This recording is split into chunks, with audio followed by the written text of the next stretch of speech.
मारना पड़ा। फिर खुद को मारकर खुदा को धार कर मैं जा बैठा इंसाफ के दरबार पर। और क्योंकि सबसे पहले मैं मरा था, इसलिए इंसाफ के लिए अपने ही समक्ष खड़ा था। मैंने बोला खोल दो इसका हिसाब, इसके पाप और पुण्य की किताब। मुंशी ने पहले पुण्य की किताब खोली। मैंने देखा कि उसकी आंखें अकड़क डोली। मैंने पूछा तुम क्यों हो इतने घबराए, तुम्हारे माथे पर ये बल क्यों है आए? तो बोला हुजूर मेरी तो कुछ समझ नहीं आ रहा, किताब सचमुच कोरी है या मेरी कुछ नजर नहीं आ रहा। मैंने भी देखा किताब सचमुच कोरी थी, पहले पन्ने से लेकर आखिरी वर्ग तक, जैसे पुण्य के करीब भी ना गया हो ये शख्स। मुंशी ने फिर पापों की किताब खोली जो खचाखच भरी थी मेरे कारनामों से। मुंशी ने पढ़ना शुरू किया। क्रोध इसने किया, ईर्ष्या इसने की, द्वेष इसने किया, माँ बाप का भी ना आदर किया, भाई बहनों का भी निरादर किया, छल कपट करता रहा, माया के पीछे मरता रहा।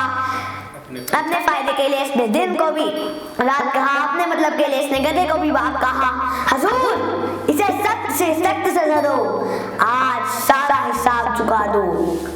मैंने भी कुछ आग में कुछ ताप में कुछ चढ़े चढ़े से बाप में पुकारा, जल्लाद इधर आओ, इस पर जरा रहम ना खाना, इस पर जरा रहम ना खाना, इसके आंसू पर मत जाना, इसके कपड़े उतार दो और उल्टा लटका कर 100 कोड़े मार दो।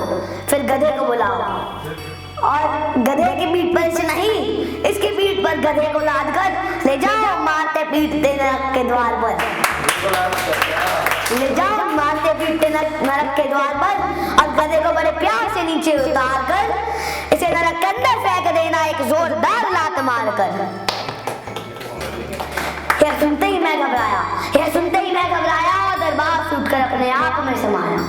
अपने आप में समाते ही मेरे अंदर मन का आदमी जागा।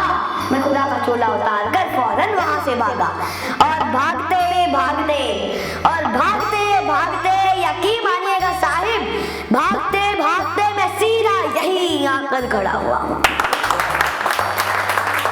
और प्रार्थना करता हूँ मुझे आशीर्वाद दो ध्यान का, धर्म का, ज्ञान का और कर्म का, ताकि देश का ऊंचा नाम करूं मैं, माँ बाप का सम्मान करूं मैं, ताकि अगली बार जब भी मैं वहां जाऊं तो प्रत्येक सजा से मुक्त हो जाऊं, ताकि अगली बार जब भी मैं वहां जाऊं तो प्रत्येक सजा से मुक्त हो जाऊं।